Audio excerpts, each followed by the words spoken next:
वैशाख मास महत्तम अध्याय 18। हरे कृष्णा, राधे राधे। वर्णित है पुराणों में वैशाख मास में पूजन अर्चना स्नान और दान करने से भगवान श्री हरि नारायण को सरलता से प्राप्त किया जा सकता है। आप पर भी श्री कृष्ण की साक्षात कृपा है, तभी आप ये वैशाख महत्तम सुन पा रहे हो। अब श्री गणेश जी महाराज और अपने गुरुदेव को याद करते हुए वैशाख मास महत्तम का अध्याय 18 सुनेंगे। मंगलकारी देव तुम, मंगल करो गणेश, जगवंदन तुम रे करे, काटो सबका कलेश। बोलो गणेश जी महाराज की जय। गुरु मन में बैठत सदा, गुरु है भ्रम का काल, गुरु अवगुण को मेटता, मिटे सभी भ्रम चाल। बोलो गुरुदेव महाराज की जय। वैशाख मास महत्तम के अध्याय 17 में श्री शुद्धदेव जी मिथिलापति के राजा को राजा कीर्तिमान की कथा सुना रहे थे। अब आज इस अध्याय में वो ये बता रहे हैं कि यमराज ब्रह्मा जी के पास जाते हैं और वो राजा की शिकायत करते हैं। अब आगे की कथा। ब्रह्मा जी ने कहा, हे यम, इसमें आश्चर्य की क्या बात है? क्यों दुखी होते हो? सद्गुणों से ईर्ष्या करना मरण तक होता है।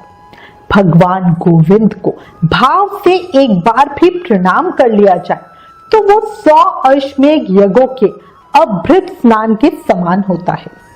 यज्ञ करने वाला तो पुनः इस संसार में जन्म लेता है, परंतु भगवान को किया हुआ प्रणाम पुनर्जन्म का हेतु नहीं बनता, मुक्ति की प्राप्ति करा देता है।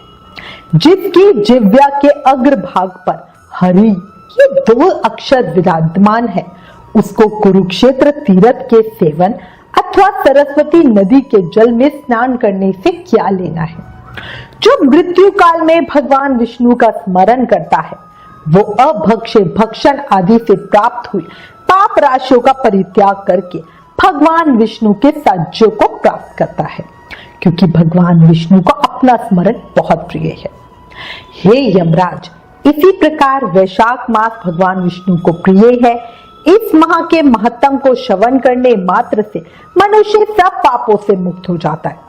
इस माह के धर्मों में उसके अनुष्ठान में तत्पर रहने वाला मनुष्य यदि मुक्ति को प्राप्त हो तो उसके लिए क्या कहना है। वैशाख मास में भगवान पुरुषोत्तम के नाम और यश का गान किया जाता है, जिससे भगवान बहुत प्रसन्न होते हैं। पुरुषोत्तम श्री हरि संपूर्ण जगत के स्वामी और हमारे जनक हैं। ये राजा कीर्तिमान वैशाख मास में उन्हीं भगवान के प्रिय धर्मों का अनुष्ठान करता है, जिससे प्रसन्नचित होकर भगवान विष्णु सदा उसकी सहायता में स्थित रहते हैं।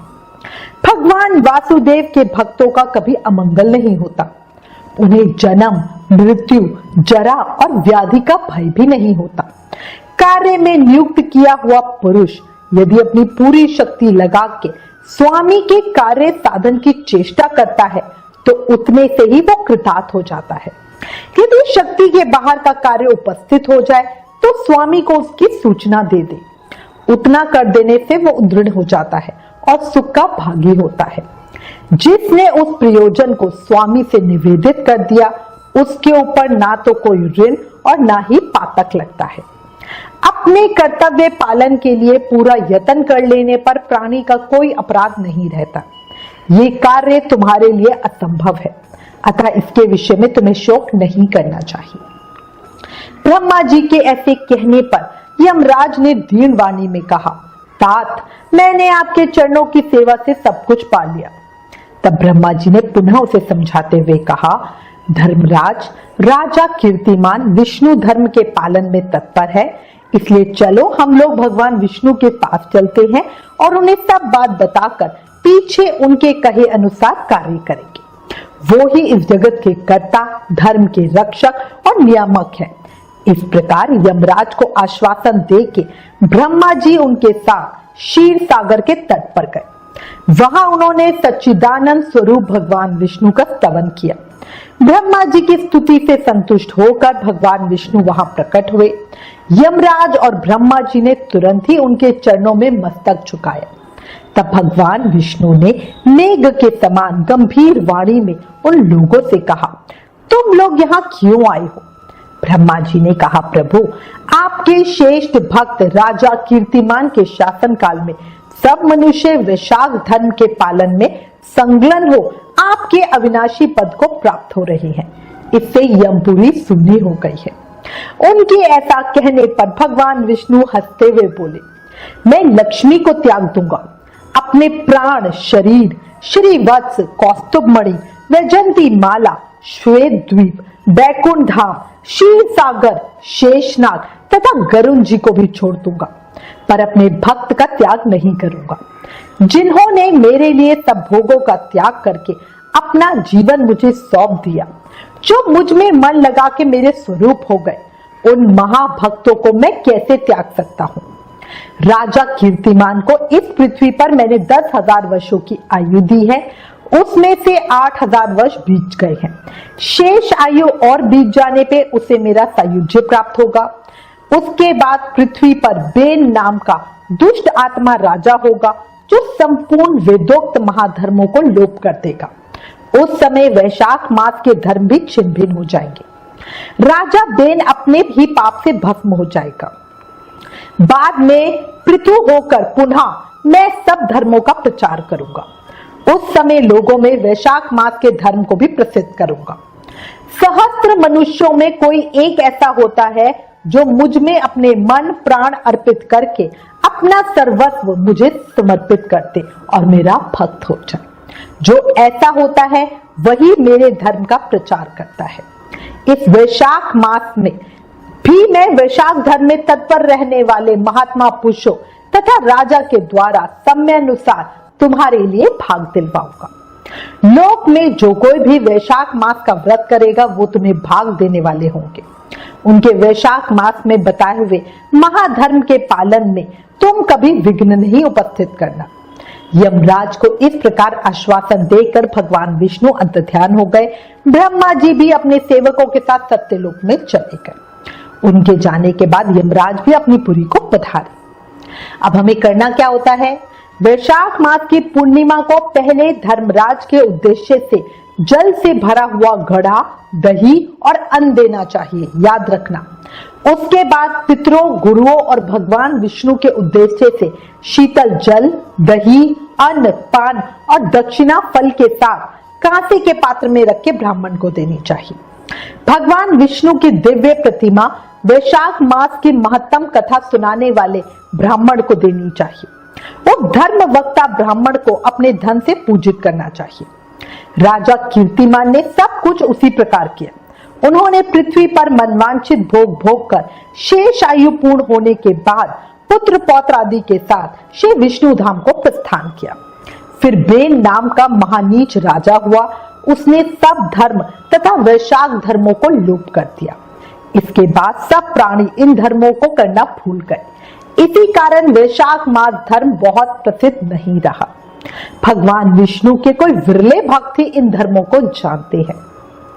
मिथिलापति ने कहा, हे महामते, दुरात्मा राजा बेन प्रथम स्वयंभू मनवतार में हुआ और ये राजा इक्ष्वाकु कुलभूषण कीर्तिमान वे वस्त्र मनवतार के व्यक्ति हैं।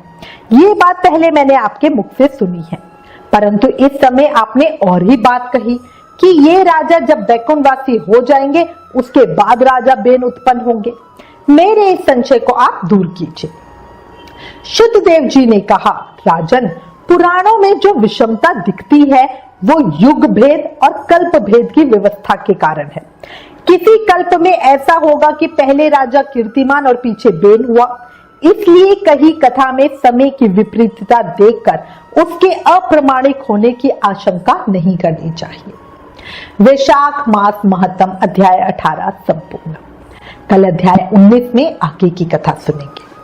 ध्यान रखना, वैशाख पूर्णिमा पर यमराज के निमित्त दान जरूर निकालना। इस अध्याय से यह स्पष्ट है कि क्यों वैशाख मास पॉपुलर नहीं हुआ, जबकि उसका सेवन करना बहुत आसान है। साथ ही इसका उत्तर भी हमें मिला कि क्यों पुराणों में घटनाओं में हमें कुछ मतभेद मिलता है।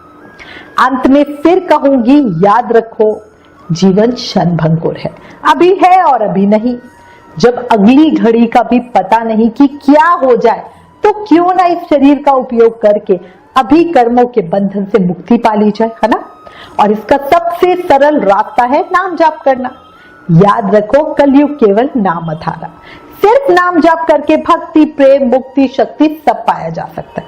इसलिए प्रेम से, मन से, भाव से, हर सांस के साथ जाप करते रहो। हरे कृष्ण कृष्ण कृष्ण हरे हरे, हरे Ram Ram Ram Hare Hare. Please in videos को ज्यादा से ज्यादा शेयर करके शास्त्रों का ज्यादा से ज्यादा प्रचार करो, ये भी एक सेवा है। Please like, share and subscribe. Thank you. Hare Krishna.